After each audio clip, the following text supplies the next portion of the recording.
Hello, class. Group 3, we decided to come up with the subject of realistic leaders.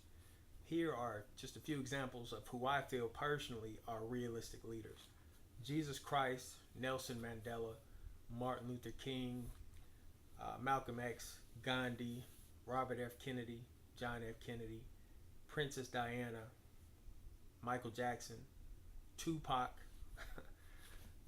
whatever instance it may be. These are mine personally, and I feel they were doing whatever they were doing at the time. They were doing it for the betterment of who they felt followed them.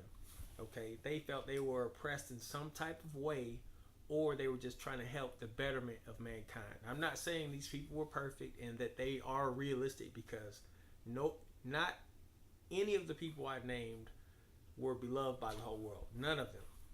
Okay, what can we say about these people? They were highly intelligent. They were very accurate on their views and what they thought, but they weren't realistic to everybody. I personally think they were great leaders, but great leaders don't live by the standards of other people. All right. What may be good for this one group over here may not be good for this group over here. What we think is unrealistic, living this particular way, these people over here feel like their lifestyle is great and it's realistic for them. Why do we have to change what we're doing for them? Okay. My point is, no one group can say that what they feel is realistic for everybody. Either way it goes. These great leaders that I consider realistic people for my personal views, they all had great expectations, higher expectations from where they were at that particular time. Whatever was happening for them in the current or the past can't be the same for the future. They all want to change. But one thing I can say about every leader in the world that was looking for a change and that changed the mentality of many people, they all lived a short life.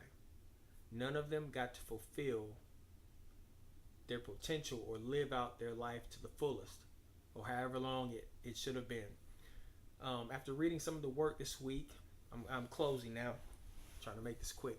Last week we were talking about Moses and how he led the people of Egypt from Egypt to see the promised land. Moses was able to see it, but he wasn't able to go through. Okay, I feel the same way with Martin Luther King. During his last speech, he told the people, "I've been to the mountaintop, I've seen the promised land. I may not get there with you, but I have seen it." God was telling them it was time to come home. That's just how I personally feel. When any of us are here on earth and we do our particular thing that we were designed to do, that God said, okay, I want you to do this, I'm going to help you do this, once you do it, I'm going to bring you home. That's just how I personally feel. I hope you enjoyed this presentation. Thank you for listening.